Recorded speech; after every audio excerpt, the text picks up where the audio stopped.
Well, we're going to change topics many orders of magnitude, from molecular sizes to the size of the universe, and from molecular sizes to sizes that are 10 to the minus eighth smaller than molecules and molecular and atomic sizes. What I'm showing on this initial slide, can we dim the lights on the screen at all? What I'm showing on this initial slide is the first detection made of what are called gravitational waves, which I'll describe to you during this lecture. The picture on the left is actually unusual for physics experiments in that it's actually truly raw data, the data that appeared at 5 o'clock in the morning in a laboratory that we have in rural Louisiana, and a second laboratory that we have in Hanford, Washington. The top one is Hanford, Washington. The next one is Louisiana. We saw the same signal, which I'll describe to you. And when put together on top of each other, they look almost alike except for the color. And we knew immediately that we had discovered what we were looking for, which is called gravitational waves. I'll describe this and let you see it, but this picture, as I say, is unusual. It immediately appeared on the front page of the New York Times and around the world, which is not so rare for a discovery, but for certainly the absolutely initial picture that I found in my email when I woke up that morning in California. So this picture, what to notice is the time scale is 0.2 of a second this way. So this is a trace versus time, which I'll describe what it is. And the vertical scale is really the problem in the whole thing. The scale is 10 to the minus 21, an almost unfathomably small number. And I'll describe what that is. The measurement, the unit that we're measuring, is something called the strain. It's how much the geometry around us is distorted. These distortions are described by Einstein by the passage of what we call gravitational waves, which I'll describe to you. So the story starts not like the last talk, which is a background of maybe 100 years, but 1.3 billion years ago. So my story starts 1.3 billion years ago. We're in the distant universe. There was a system that looked like this. That system, shown here, is drawn from the data that we actually detected, not from some animator making a picture. This is the universe, the stars in the universe, and those are two what are called black holes. So that's what started this process that we detected, as I say, 1.3 billion years ago. In order to understand it, we have to understand what a black hole is. Of course, all of you have seen the word or heard the word black hole, but let me describe to you what a black hole is. It's a very, very difficult concept mathematically. I'm not going to describe it mathematically.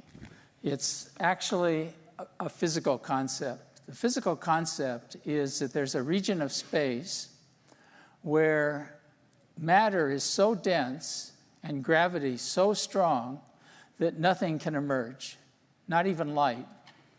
Light, you say, why light? It's light, as I'll describe later, is also affected by the presence of masses, which is the heart of Einstein's theory. So a black hole has a lot of density, but nothing can escape, so it's truly black.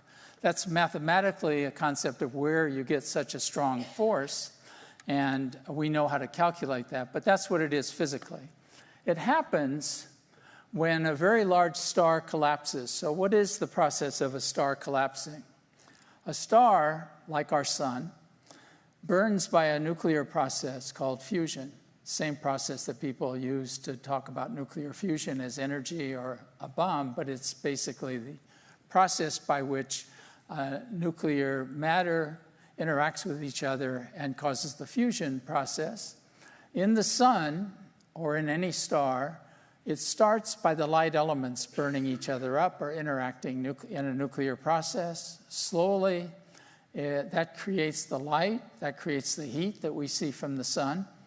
And slowly it burns up the light elements and gets to heavier and heavier elements, eventually getting up to about iron.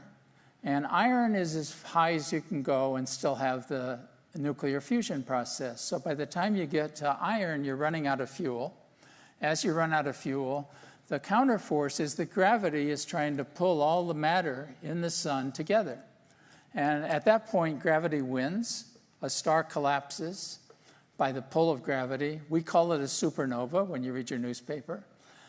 When it collapses, then if it's large enough, that density of all the matter that was in the star collapses and makes a dense enough object so that nothing can escape. That's a black hole. Our own sun will not make a black hole because it isn't big enough. We believe by the calculations that in order to make a black hole, you need a star that's about 3 times larger than our sun or heavier. The ones that I'll talk about are tens of times heavier than our sun. So that's the start. And we expect them to be something like 3 times, as I say, the mass of our sun, and up to maybe 100 times. If they're much more than that, it's hard for them to be stable. So we expect these black holes to be roughly 3 to 100 times the size of our sun, to be initiated by the collapse of a star when it gets old and has burned up all its fuel.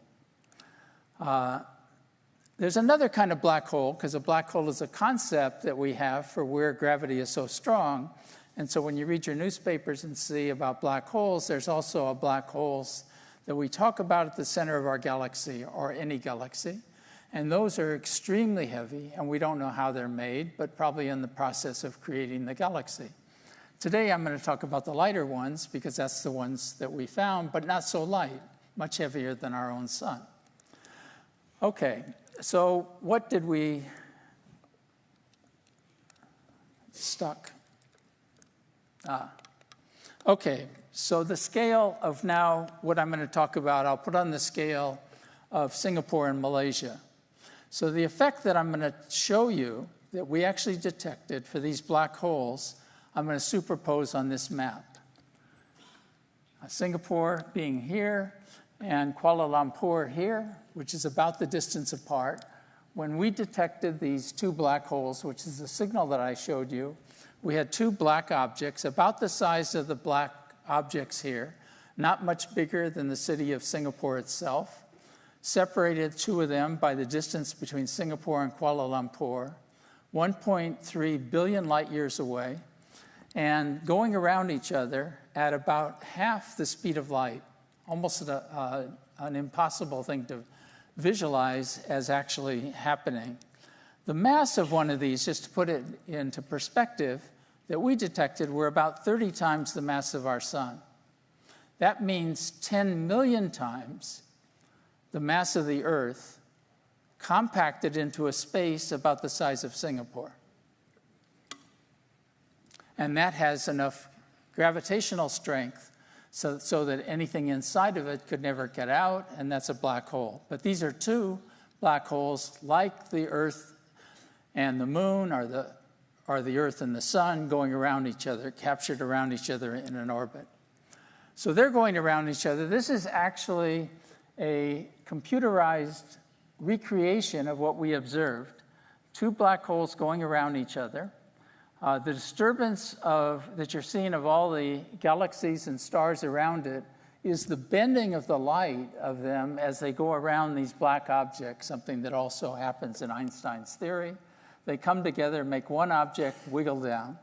That's the whole process. I slowed it down just a little bit. It took 0.2 of 1 second for the event that I showed you. So now I'm going to describe it somewhat. As they came together, by Einstein's equations, which I'll describe, the reason they came together is they emitted some energy. It went out in the form of gravitational radiation. That gravitational radiation has passed through the universe for 1.3 billion years and managed to come to the Earth at the time we made the detections.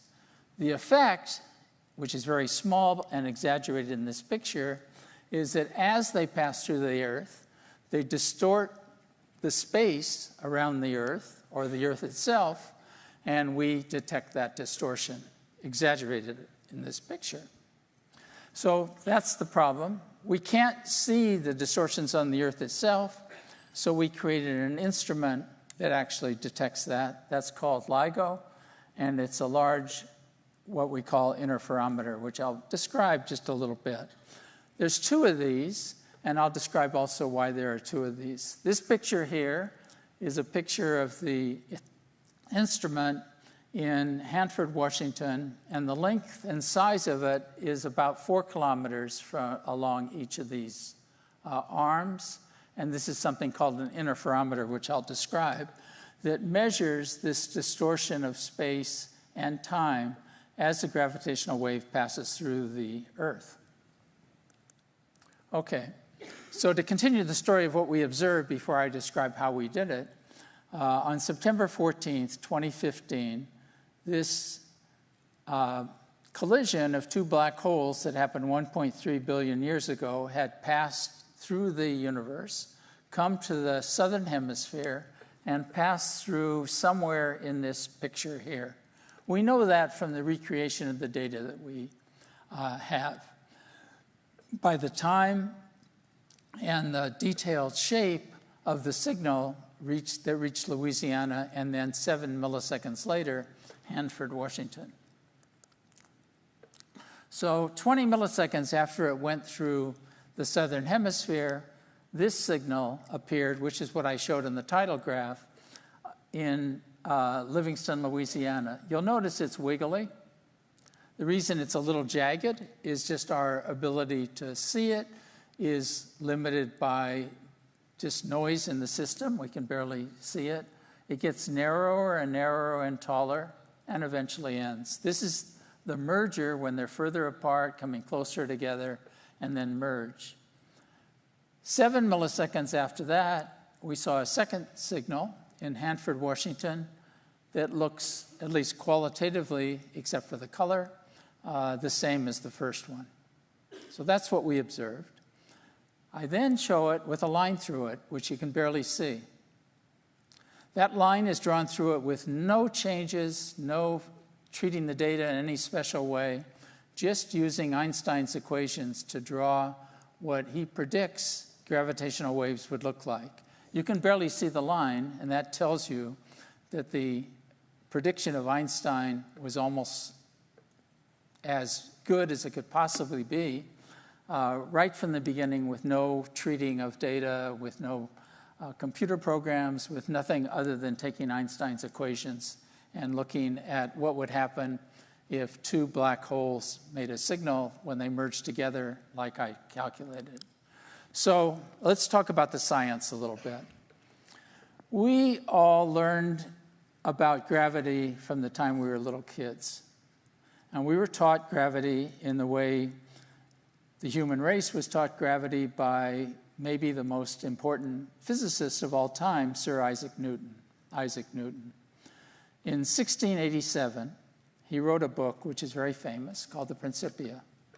And in that book, by the way, he describes the scientific method, basically the way we treat science, whether we're doing the science in the last talk that we heard, or we're doing physics, or we're doing chemistry, or we're doing any other science. The procedure, not step by step, but the way we decide whether something is true or how true it is through a process that Newton described in the Principia. In the Principia, he also described basically his life's work, which is the understanding of gravity. And he described it by a formula that we all learned in school, shown here. And that is that if we have two objects, like these two objects, and they have two masses, m1 and m2, they'll attract each other by gravity. And the force of the attraction is the product of the two masses divided by the square of how far apart the two objects are, with an unknown constant, which is the strength of the gravitational force. This formula basically described everything except one little deviation about gravity for more than 200 years, whether we're talking about the attraction of planets, whether we're talking about two simple objects like this, whether we're talking about what causes the tides in the ocean. Everything about gravity was basically described by Newton's theory of gravity, which is shown here. So he called it the unified gravity because it described everything to do with gravity. And that basically stood for more than 200 years, probably the most successful theory of physics ever. 150 years later, this man came along. His name is Urbain Le Verrier, and he was called the father of celestial mechanics. What does that mean? Celestial mechanics means that he was the one who figured out everything about the orbits of all the planets and everything about how they affect each other in the solar system that we have. He was a mathematician. He noticed in the early 1800s, realize this is 150 years after Newton, he noticed that there was something funny about the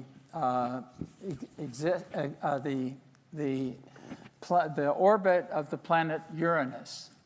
That if they looked at the orbit of the planet Uranus, it didn't quite fit the equations of Newton that I just talked about that were so well described everything, and the equations of Kepler that were the orbits of planets and so forth.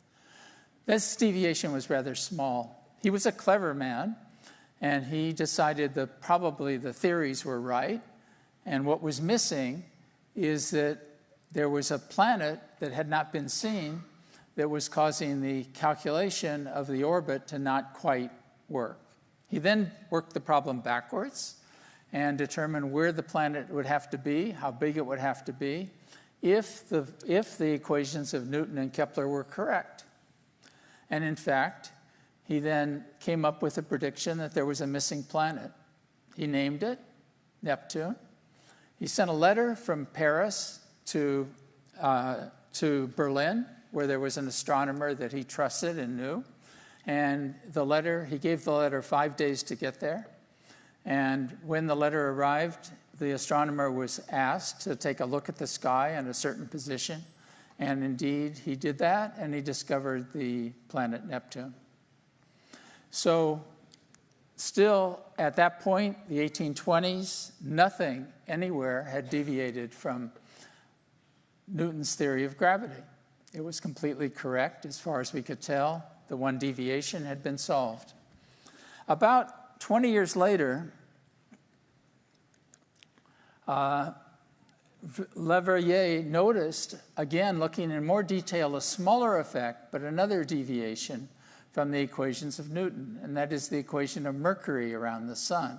Mercury is our planet that's closest to the sun and has an orbit around the sun that is highly elliptical. So it looks like this. This is the sun. It goes around.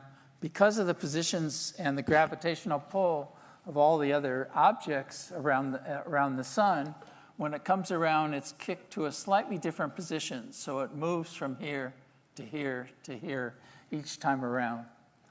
If you calculate how far it is that it should move by the knowledge of all the planets and orbits and moons and so forth, you get a slightly wrong answer using Newton's theory. You get 232 arcseconds per century versus the observed amount, 575 arcseconds per century. So Le Verrier, of course, having been successful once, made a hypothesis that there again must be a missing object, in this case between Mercury, which is our planet closest to the sun, and the sun itself. He called it Vulcan, and that is initiated then, following 50 years later, a search for an object between Mercury and the sun. There were discoveries, or claimed discoveries, but they were proven wrong. So I say all this because now, at the point at which Einstein came along, the only deviation that existed in the theory of gravity that Newton had proposed and given in the 1600s was this slight deviation that no one had yet, at least, found any object between Mercury and the sun, and there was this small 10% deviation. The only thing in all of science that differed from Newton's theory of gravity. Some historians believe that this puzzle was what prompted Einstein to develop a new theory of gravity. I hardly think that it's true. I think this small deviation was small enough that it wouldn't have created or motivated 10 years of work, which Einstein spent before he developed this theory. So we come to the early 1900s, and Einstein comes along. And in 1905, Einstein, within a matter of months, solved four of the most important problems in physics about a month apart. That's 1905, including E = mc squared, which everybody's heard of. So Einstein basically solved several of the most important problems in physics during that 3 or 4 month period. And for most physicists, we celebrate Einstein because of his enormous contributions in 1905. And we had a big centennial for 100 years later in 2005 celebrating Einstein. He then spent 10 years, remember, he only took a month each. He spent 10 years developing his own theory of gravity. In the background that we said, so it's somewhat puzzling why he would spend so long working on this, except that it's a natural extension, but very difficult to do, of his theory of special relativity. The theory of special relativity is what happens at very high velocities, where velocities approach the speed of light. The theory of gravity is what happens when you don't just use velocities, but you put accelerations into the problem. So it generalizes special relativity to having accelerations. And I think it was the technical problem of adding accelerations that motivated him, plus, and this is how science works, not the fact that Newton was wrong. Science moves on in not showing that somebody's theory was wrong, but that Newton's theory was incomplete and didn't describe all of nature. So what was wrong with Newton's theory? Newton's theory had two problems. He even recognized one of them, Newton did. It had two problems from the very outset. The first problem is that when we were kids, we all learned Newton's theory, even if we didn't know the formula, from our teachers, and we were told that when the apple falls out of the tree, the earth pulls it down. Or that if we jump up, the earth pulls us down. And that's the saying that we all learned and believed, I think. And probably very few of you thought to ask your teacher why the earth pulls you down. I showed you a formula of Newton's. He doesn't explain why the earth pulls you down. He just did a descriptive formula that it pulls you down. And in fact, in the next 200 years, before Einstein came along, people tried to describe why the earth would pull you down with gravity, and they usually used electricity somehow to try to describe it, which was wrong. So the problem of why the earth pulls you down was one of the reasons that Einstein's, I believe, worked on this theory, and his theory describes why. I won't describe it in detail, but it's basically the words that you always hear when you hear of Einstein's theory of relativity, general relativity, or theory of gravity, and that is the distortion of space and time. I'll show you in a graph in a second that the distortion of space is what pictorially makes the attraction of the moon to the earth, or us when we jump to the earth.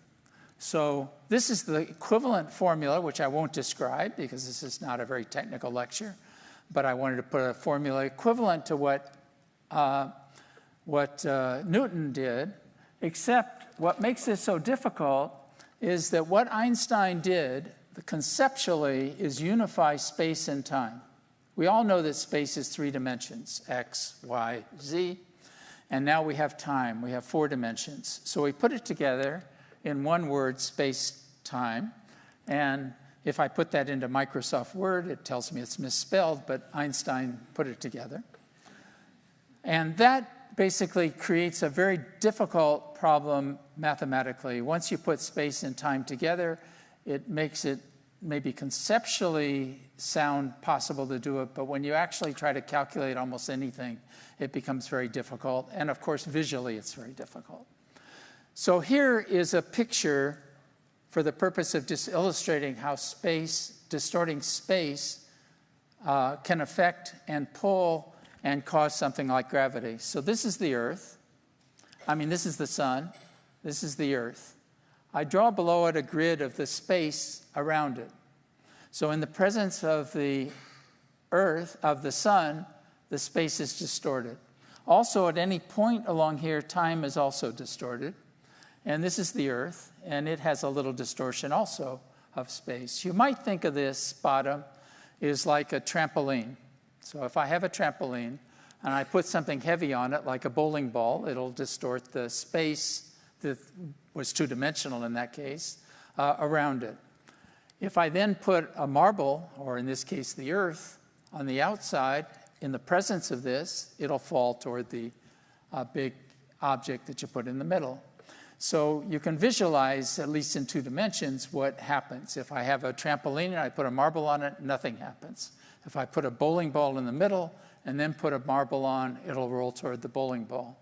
So that's because the space of the trampoline has changed, and that's more or less the idea, although it's mathematically complicated because it's space and time in Einstein's theory.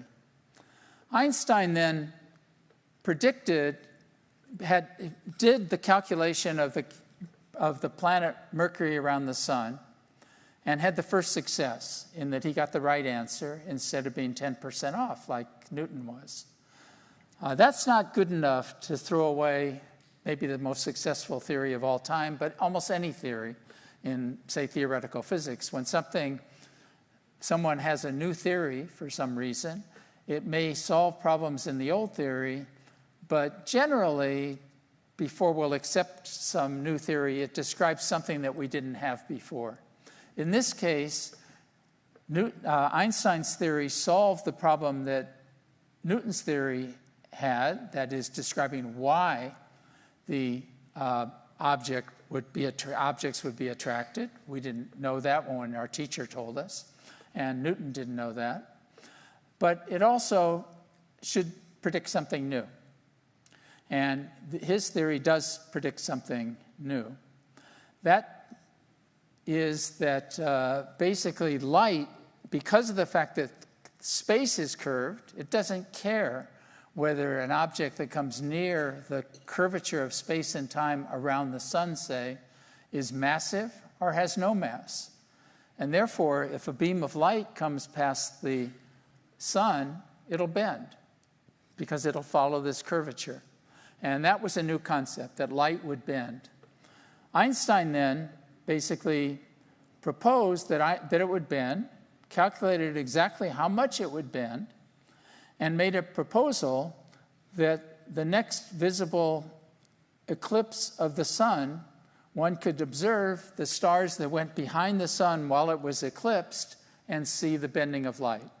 And in fact, that was done by Arthur Eddington in an expedition to the southern hemisphere in 1919, and saw that the light was bent exactly the amount that Einstein had predicted. That was what made people believe that Einstein had developed a new theory of gravity that we had to pay attention to. And it displaced, at least for physicists, the idea of Newton's theory of gravity. So Einstein's theory of gravity had fixed the problem of Mercury. It predicted the bending of light. And thirdly, it had fixed the other conceptual problem that existed in Newton's theory. That is, that in Newton's theory, when the apple fell from the tree, you, as the observer, would see the apple falling from the tree immediately. No time passes. Once we start talking about anything in the universe where it takes time, we know that if the sun were to burn out right now, it would take 7 seconds for us to know it because that's how long it takes for the light to get from the sun to us. It's unrealistic to think that somehow gravitational effects would get to us immediately. In Newton's theory of gravity, the signal gets to us immediately. Newton knew that was a problem. He mentioned that. But in Einstein's theory, the gravitational signal will be just like the signal from electromagnetic radiation, the light signal, and go at what we call the speed of light.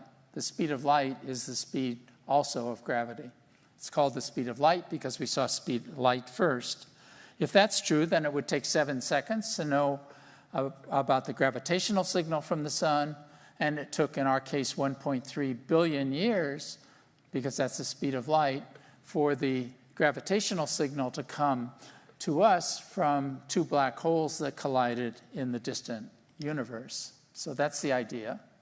The theory of general relativity may seem very obscure to you, but let me assure you that the way science works, sometimes the most obscure theories are used in the most practical ways. So before I talk more about black holes and obscure distant science that we did, let me assure you that you use general relativity almost every day. That is, the GPS that's in your cell phone, or however you use it in your car, that guides you down the road, depends on general relativity. And you wouldn't get the right answer without it. So let me just describe how GPS works. GPS itself is something like 24 satellites circling the Earth at any given time. And you see up to 6 of those with your cell phone GPS system. And you measure the time to go back and forth with clocks on the satellites. And from that, recreate the position where you are. However, 2 corrections have to be made or you get the wrong answer, actually. The first one is what's called the correction for special relativity, Einstein's theory in 1905. These satellites that are going around are going at 14,000 kilometers an hour, approximately.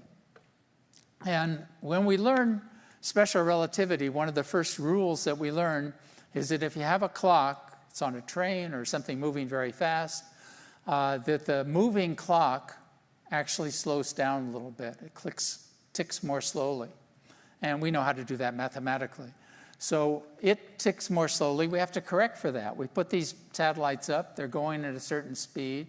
They're clicking more slowly than we are on the Earth. So we fix it by making a correction in the satellite itself. And that's done in the satellite itself. And it's about 7 microseconds a day. However, there's also a second correction. That one maybe you knew about or didn't. The second correction is actually for Einstein's theory of general relativity. And that's because when we go up to the satellites, the amount of gravity is only about 1/4 of what it is on the Earth's surface. So the distortion of space-time there is only 1/4 as much as on the Earth's surface. And if you calculate then using general theory of relativity, the clocks, because it has less gravity, are actually going faster than on the Earth. And they basically have to get a correction of 45 microseconds per day, a bigger correction than we had to make for special relativity. And both those corrections are made. The total correction in the satellite made in the electronics is 38 microseconds a day. This may seem like very small numbers, but without going through it for you, if I put those numbers into what it means if you're driving your car or walking down a road, and I make a road about 10 meters wide, which is a pretty wide road, and calculate how much the error I would have if I didn't make that correction, within about 1 or 2 minutes, you'd go off the road. So GPS wouldn't work without general relativity. So if nothing else, you go home with any message about black holes colliding or whatever, at least you should appreciate that as abstract a theory as general relativity we use every day. Okay, so Einstein in 1915 came out with his theory of gravity. And then in 1916, 1 year later, he made another prediction. So this is the 3 predictions that came from his theory. The first one fixing the orbit of Mercury around the sun. The second one, the bending of light. And the third one, that gravity, like electromagnetic phenomenon, have waves and come in waves. So how did he come to that conclusion? He wrote an article in 1916, which I show the lead of it here, quite poorly written, and even an article that had mistakes in it, but it had the intuitive leap that only Einstein could make. Einstein looked at the equations that he had in general relativity and noticed that if he wrote the formulas for general relativity in a certain way, that the formulas looked a lot like the formulas of electricity and magnetism. The letters were different. You didn't have E's and B's and so forth like electricity and magnetism. It had to do with general relativity, but the form of the equations were the same. Because the form of the equations were the same, he developed the idea or the conclusion that since electricity and magnetism have waves, electromagnetic waves, light waves, and microwaves, and radio waves, and so forth, that there must also be waves in general relativity for his theory of gravity. And therefore, he predicted there are gravitational waves. He also calculated how strong they would be. The paper, as I said, wasn't very good. It had errors in it, and the predictions weren't quite right, but the concept was the concept of gravitational waves. He found that he made errors, and he made a second paper in 1918 where he fixed the errors in this theory. He concluded that although there are gravitational waves, they're extremely weak. The reason they're weak is that they cause a distortion of space and time, but in a sense, space and time is very stiff and hard to distort very much. So the amount of distortion is really incredibly small, and he concluded that it probably could never be measured. He couldn't foresee modern science where we have powerful lasers and instruments that he knew nothing about, so he didn't believe it was more than a theoretical concept at the time. For maybe 50 years, it was debated whether gravitational waves really existed. Einstein himself wasn't sure for a while. The rest of the theoretical community wasn't sure for a while. Why? Because they weren't developed from first principles. They were done by this analogy that he just proposed they were there because of the form of some equations. In order to really believe it theoretically, you have to be able to derive it, you have to understand its consequences, and so forth. If you picked a moment at which the physics community believed that gravitational waves actually were more than a concept, but actually existed, it was a meeting in 1950s. It held in Chapel Hill, North Carolina, where 40 or so of the most famous theoretical physicists who worked in this area came together to try to conclude whether gravitational waves actually exist. And in that meeting, a theoretical physicist named Pirani made a very elegant derivation from first principles of gravitational waves, something Einstein hadn't done and couldn't do.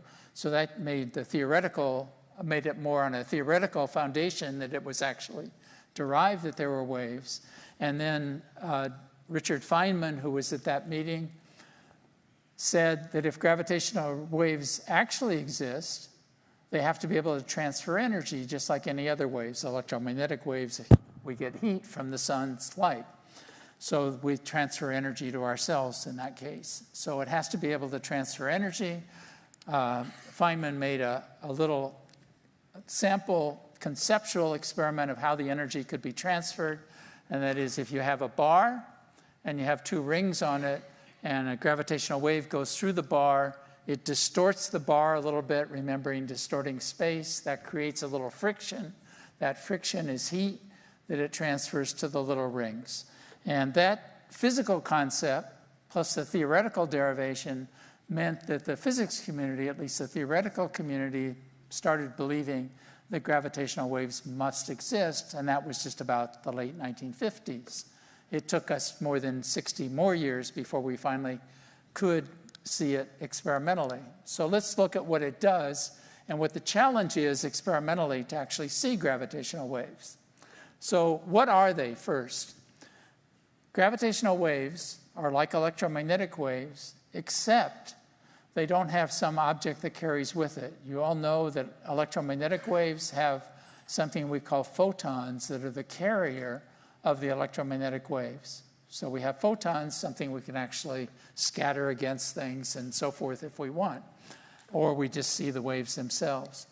In the case of gravitational waves, they don't have, we don't believe, at least in Einstein's theory, they don't have a carrier like a photon. They're just a ripple in space itself, a ripple in space-time, and a little bit more like what happens if you have a pond of water still, and you throw a stone in the pond of water. The stone sinks to the bottom, but these little ripples that are only in the water itself, they don't have any piece of the stone in them, carry out to the sides. So this is the same idea, that there's a wave that's carrying through space itself by distorting space, but has nothing like the photon with it. So it's compressing space itself. Space is very stiff, as I keep saying, so that the parameter that's in general relativity is the little h. It's kind of the measurement. It's called the strain, but it's the measurement of how much space is distorted. The number is incredibly small, and it's the number you saw on my first slide, something like 10 to the minus 21. That's a tiny, tiny, tiny number. So we can try to measure that number by seeing how much some length has changed. I have a length, it's going to change by 1 part in 10 to the 21. And if I do that, you can think of it conceptually this way. Imagine that I have a circle of free masses, just masses that are sitting in the circle, and then a gravitational wave goes through it. What does it do? It actually will distort the circle and make it a little bit more elliptical, where this change here, this little distance, is the distance that we try to measure. A half a wavelength later, when the light is in a trough instead of a height, it'll go the other direction. But the size is 10 to the minus 21 times the size of this circle, and that's 10 to the minus 21 meters, a tremendously small number to measure. And so when I showed you the picture of the apparatus, it's the reason we make the apparatus a kilometers long instead of meters long, to try to exaggerate this effect or make it somewhat bigger. So 10 to the minus 18 meters, let me try to emphasize how small that is. We all know what a meter is. It's something like that. We also know, because we can see it, how big a human hair is. A human hair is 100 microns, or 10,000 times smaller than a meter stick. The wavelength of light, the light in this laser that I have here, is about 100 times smaller than the human hair. And so it's 1 micron. The atomic diameter, that's more or less the size of the science that was talked about in the previous lecture, is something like 10,000 times smaller than the wavelength of this light, or 10 to the minus 10 meters. If I go to a particle accelerator or study what a proton is or anything like that, the proton diameter is actually 100,000 times smaller than what she was talking about. And so to study that, we go to a big accelerator like at CERN, Switzerland, or a big cyclotron to study that. And that's 10 to the minus 15 meters. The size of the effect that we're trying to measure, even if we make it the instrument the size of kilometers, is 10 to the minus 18 meters, or 1,000 times smaller than the proton.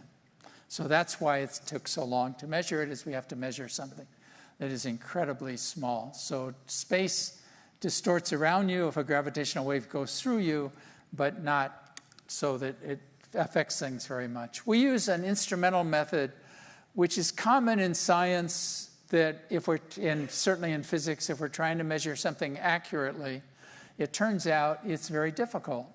And in fact, we have in the US, the National Bureau of Standards that spends a huge amount of money to try to make standards for what a meter stick is or what a kilogram is and all these kind of things. And in Paris, There's another one. So measuring that is very hard. Measuring the difference between two things turns out to be, that should be the same, turns out to be much easier. What I'm showing here is a scheme of using interferometry to do that. And you can compare the two distances with each other by sending light in two perpendicular paths and seeing if it comes back at the same time or slightly different because you're measuring the difference between two objects. We can do that much, much more accurately. And the best tool we have is interferometry. And if we make interferometry good enough, we can measure something as small as the numbers that I said. And that's what we work so hard to do. So I can't spend time technically talking about it today, but we built one in Livingston, Louisiana, and one in Hanford, Washington, 3,000 kilometers apart. It takes light 10 milliseconds to go from one to the other. So if a signal comes this way, it would be here 10 milliseconds before here. This way, 10 milliseconds before here. And you'll remember the first slide I showed you, it was 7 milliseconds earlier here than here. And looking at that and the shape, we knew that it came from the southern hemisphere, where it came from. So these are the two pictures, just so you know they're real. They're two big interferometers, 4 kilometers on a side. The big laser beams and so forth are here, and the light is split in two directions.